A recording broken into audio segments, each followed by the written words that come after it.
Alors une journée type pour nos équipes qui s'occupent de récolter les déchets en ville commence à 7 heures. 7 heures, même voire un petit peu plus tôt pour certains qui sont sortis à la neige, comme par exemple ce matin des 3 heures. Donc ils font de 3 heures à 7 heures le déneigement si ça ne neige pas en continu.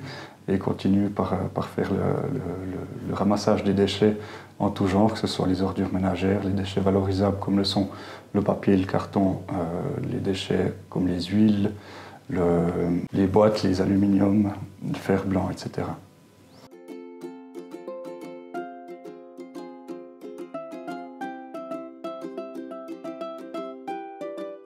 Habituellement, les lundis, mardis, jeudis et vendredis, ce camion poubelle est affrété au compost. Donc il récupère le compost avec 2 servants à l'arrière, plus le chauffeur qui vient aider de temps à autre pour pousser les plus grands bacs. Et vu qu'on est mercredi, c'est la tournée papier-carton et ces 2 camions compost sont prévus pour ce type de tournée spécifique papier-carton du mercredi ou du samedi dans d'autres calendriers. On a plusieurs chauffeurs qui sont fixes pour leur tournée, mais forcément ils doivent aussi prendre des vacances et aussi reprendre des heures supplémentaires dues aussi aux travaux, je dirais, hivernaux avec le déneigement et le salage. Donc on a des chauffeurs qui sont complètement multitâches et qui peuvent subvenir à plusieurs tournées, que ce soit pour les déchets valorisables ou les ordures ménagères. Donc ces chauffeurs sont vraiment là et puis sont vraiment aptes à faire plusieurs tâches. Certains aussi sortent pour faire le salage le soir et la plupart ont leur tournée fixe. Donc ça représente quand même 350 conteneurs à lever pour les ordures ménagères, plus 240 conteneurs à lever pour les entreprises qui se répartissent entre les 3 camions. Et cela représente quand même un boulot assez considérable. Ça demande beaucoup de concentration, de travailler avec la grue. Donc c'est vraiment des gens qui sont fixes sur ce genre de poste-là. Chaque emplacement est aussi différent.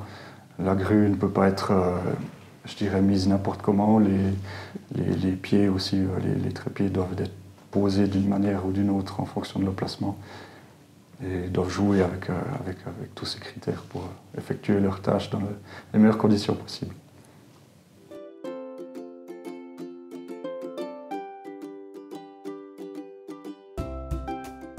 Alors on a plusieurs sortes de camions dans ce domaine du secteur des déchets. Donc on a 3 camions grues qui sont affrétés au ramassage des ordures ménagères. 2 autres camions qui sont équipés d'un crochet à l'arrière qui permet soit de prendre une saleuse pour le déneigement et le salage en hiver lors des nuits ou des journées. Et puis le reste de la journée, il s'occupe de prendre une benne avec lui qui est équipée d'une grue et qui peut ramasser que ce soit de l'aluminium, du fer blanc dans les 34 écopoints qu'on retrouve dans notre centre-ville, les écopoints aussi munis de conteneurs à verre et puis de conteneurs à papier aussi. Et on a aussi un camion qui s'occupe de faire aussi pas mal de transport de bennes de déchets, que ce soit pour la steppe, pour le museau ou d'autres services communaux. Gilles Schumacher s'occupe principalement depuis une dizaine d'années de la récolte des ordures ménagères à l'aide de son camion grue. Donc ce camion est muni aussi d'une balance sur la grue pour pouvoir peser les déchets des conteneurs des entreprises. Donc les entreprises sont directement facturées via une plateforme VADEC après au poids. Et pour ce qui est des ordures ménagères publiques qui sont soit dans des molocs ou dans des conteneurs enterrés ou de surface, ces déchets transitent aussi avec les déchets mélangés des entreprises après dans l'usine d'incinération VADEC.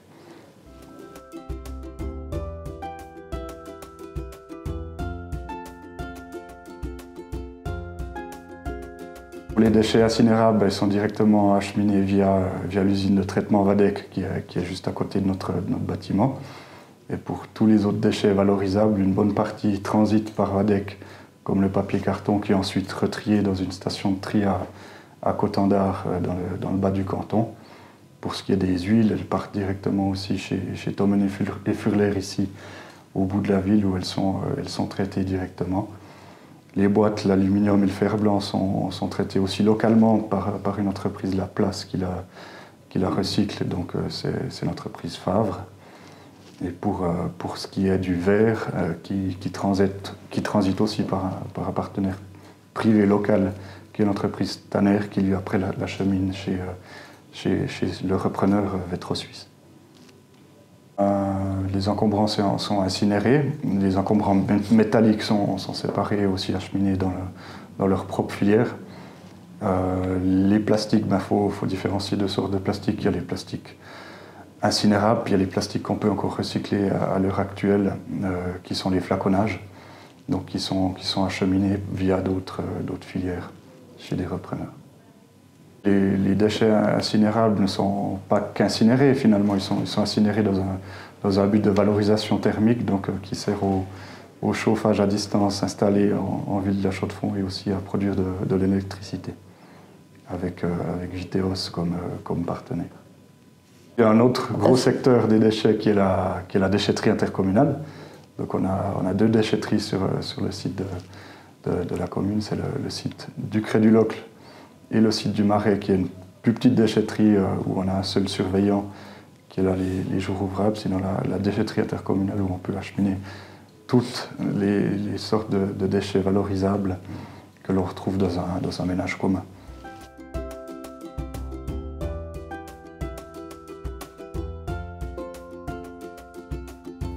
Dans le secteur des déchets, on a 25 personnes sur les 135-136 EPT que le service compte d'une manière générale. Sur ces 25 personnes, on a aussi un partenariat avec le service de l'immigration qui nous permet d'avoir aussi de la main-d'œuvre aussi derrière les camions.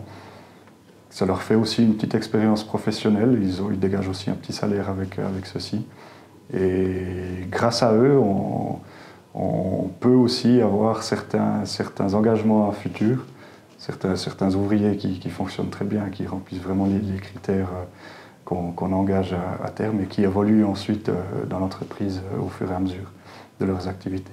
Un milieu très prisé par les dames, donc on a très peu de dames dans le secteur des déchets, on en a à ma connaissance connu aucune dans ce secteur-là. Il y en a eu dans le secteur nettoyage, une qui vient de partir à la retraite.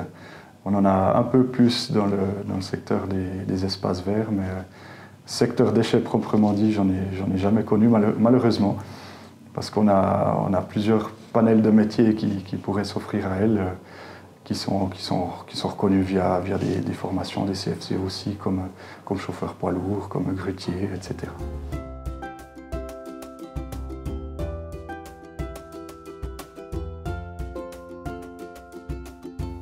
Le secteur cherche aussi des apprentis chauffeurs poids lourds. On aimerait mettre ça en avant.